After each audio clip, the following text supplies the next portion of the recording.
You're listening to Greater Good Radio Hawaii. Please visit us online at greatergoodradio.com. Today's guest is Dr. Kent Keith, author of one of the nation's best-selling books, The Paradoxical Commandments, Anyway.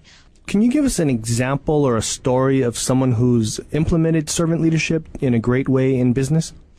Sure. Matter of fact, just yesterday, I was meeting with one of my friends who's also in my Rotary Club, and his name is Will Hartzell.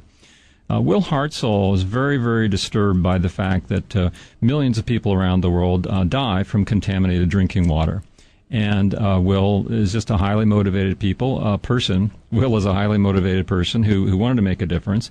And so he started a company. He has a company called Safe Water Systems that set out to develop a solar pasteurization system that would be real simple and could be used all over the world, especially in poor countries where they didn't have clean water.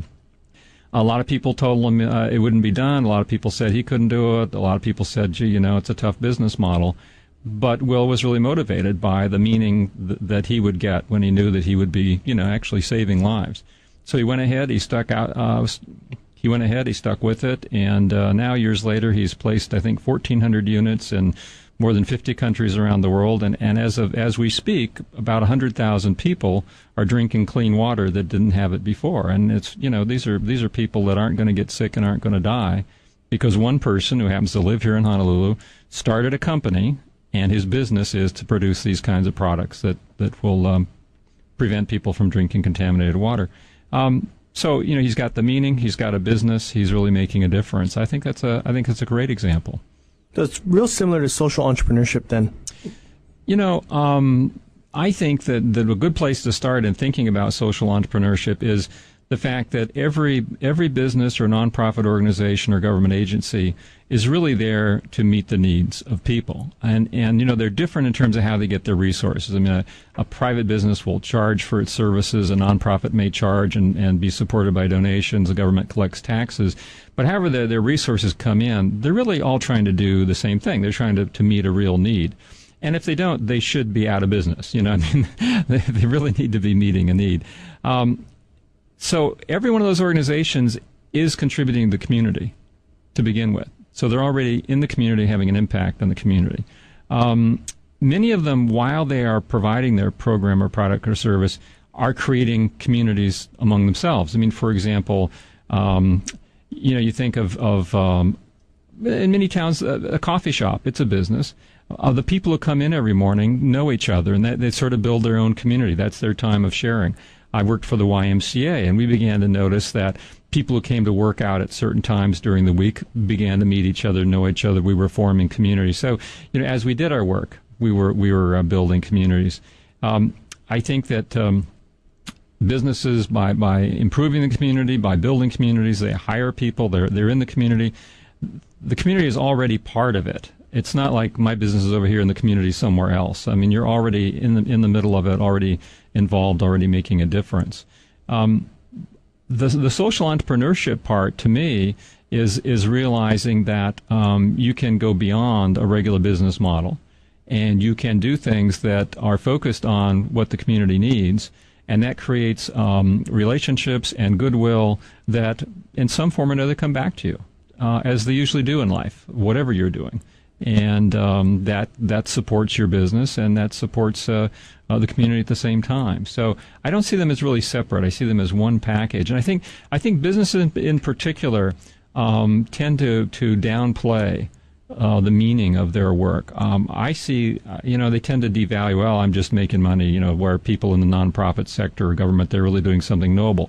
Everybody's trying to do something that I consider noble. Everybody's trying to provide a program or product or service that will improve the quality of life or change a life or even save a life out there in the community.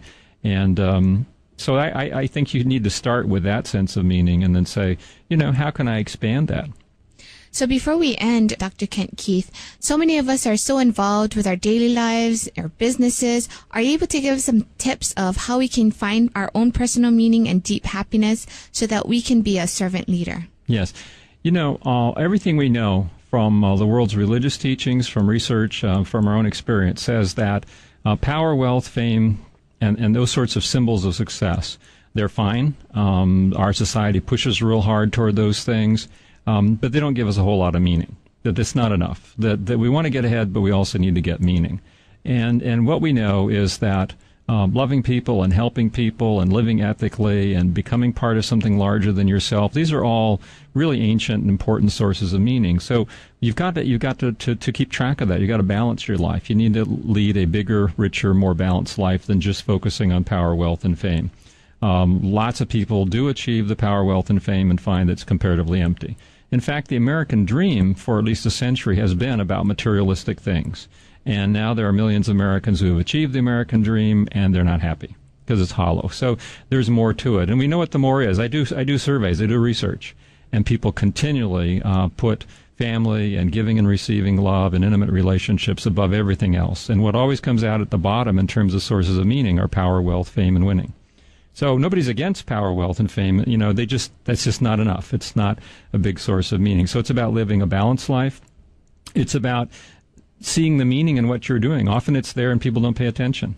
But it is there if you just turn and look at it. And again, it's about what impact am I having on the community? What impact am I having on my family? What contribution am I making in my business? And what more could I do that would be consistent and authentic for me and would maybe expand my world in a way that just would make life a whole lot more meaningful to me. So how did you find your own personal meaning?